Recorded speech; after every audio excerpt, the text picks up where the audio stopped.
নমস্কার বন্ধুরা, এবছর বসন্ত পঞ্চমীর মতন শীতল ষষ্ঠী পুজো কবে সেটা নিয়ে অনেকের মধ্যে অনেক কৌতূহল। চলুন জেনে নেওয়া যাক শীতল ষষ্ঠী 2025 সালে কবে পড়ছে। 2025 সালের শীতল ষষ্ঠী পড়ছে 3রা ফেব্রুয়ারি অর্থাৎ সোমবার। একটি মত বলছে সেদিন সকাল 6:54 তিথি পড়ছে আর তা শেষ হবে 3রা ফেব্রুয়ারি ভোর রাত 4:38। আর একটি মত বলছে 3রা ফেব্রুয়ারি 2025 সকাল 10:56 থেকে এই তিথি শুরু হবে। তিথি শেষ হবে 4ঠা ফেব্রুয়ারি দুপুর 12:36। এই তো গেল সময়ের কথা। এবারে দেখা যাক সেদিন কি করতে হয়। শীতল ষষ্ঠীর দিনে বাড়ির শিলনোড়াকে সুন্দর করে সাজানোর রীতি রয়েছে।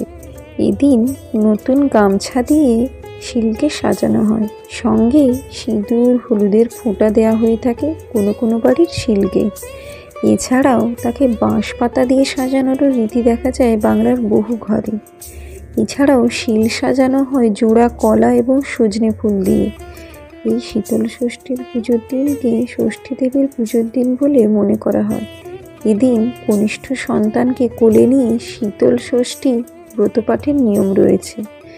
বাড়ির শিলনোড়া যেহেতু পুজো করা হয়, তাই এই দিন বাড়িতে রান্নার রীতি নেই। এর আগের দিন গোটা সেদ্ধ খাওয়ার রীতি রয়েছে। বিভিন্ন ধরনের সবজি না ভেঙে গোটা দিয়ে তার সাথে সবুজ মুগের ডাল সেদ্ধ করে এই পদ তৈরি করা হয়। আগের দিন রান্না করা গোটা সেদ্ধ শীতল ষষ্ঠীর দিনে খাওয়ার রীতি প্রচলিত আছে। এবারে আসি শীতল ষষ্ঠী পুজোর সময় মা শীতলার ধ্যান মন্ত্র।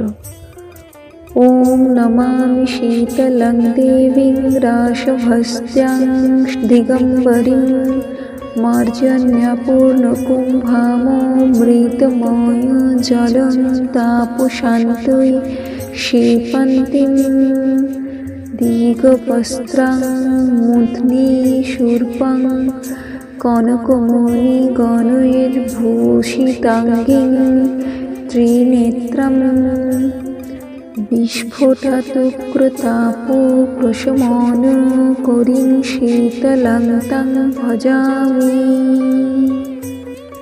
মা শীতলার প্রণাম মন্ত্র।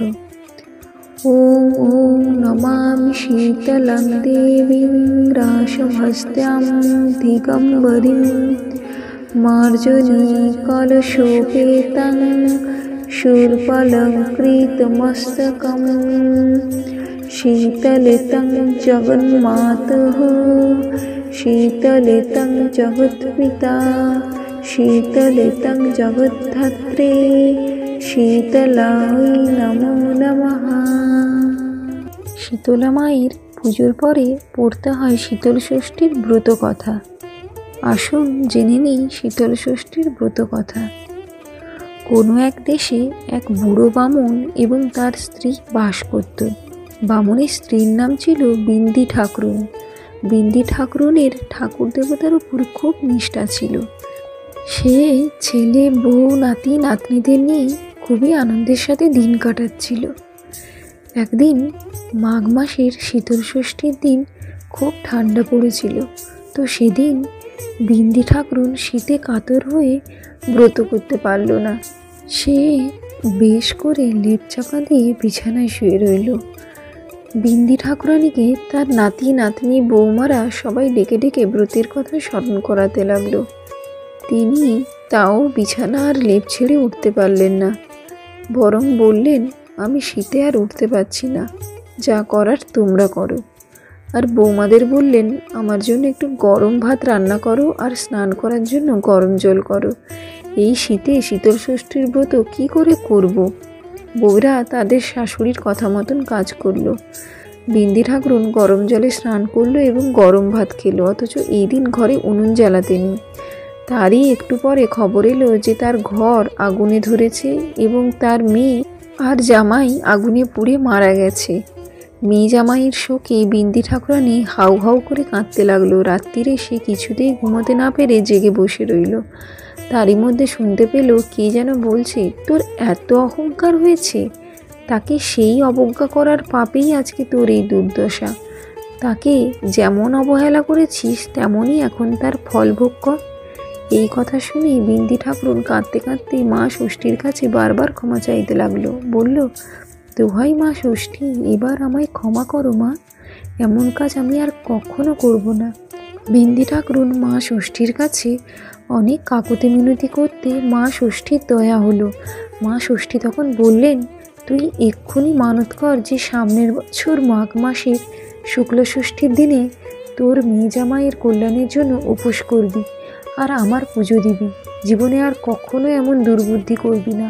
তোর মেয়ে জামাইকে এখনো দাহ করা হয়নি। যারা মৃতদেহ নিয়ে যাচ্ছিল আমার ইচ্ছায় ভয় পেয়ে তারা বনের ধারে মৃতদেহ ফেলে সবাই পালিয়ে গেছে। তুই আমার পুজো করে ঘরের জল আর নির্মাল্য নিয়ে লোকজন ওঠার আগেই ভোরবেলা সেই বনের ধারে গিয়ে আমার নাম করে মৃতদেহের ওপর জল ছিটিয়ে নির্মাল্য ছড়িয়ে দিবি, তাহলে তোর মেয়ে জামাই বেঁচে উঠবে। বিন্দি ঠাকুরুন মা ষষ্ঠীর আদেশ মতন সকাল হতেই বনের ধারে গিয়ে তার মেয়ে জামাইয়ের মৃতদেহ দেখতে পেল। তাদের ওপর ফুল ছড়াতেই তারা বেঁচে উঠল। বিন্দি ঠাকুরুনকে প্রণাম করল। বিন্দি ঠাকুরুন এই দেখে খুব আনন্দ পেল। সে তাদেরকে নিয়ে নিজের বাড়িতে সঙ্গে করে নিয়ে এলো। পরের বছরে আবার বিন্দি ঠাকুরুন মাঘ মাসের শুক্লপক্ষের ষষ্ঠীর দিন উপোস করে মেয়ে জামাইয়ের মঙ্গলের জন্য শীতল ষষ্ঠীর পুজো দিল। বামনির মেয়ে জামাইকে বেঁচে উঠে দেখার পরে সবার শীতল ষষ্ঠীর ব্রত পালন করা শুরু করলো।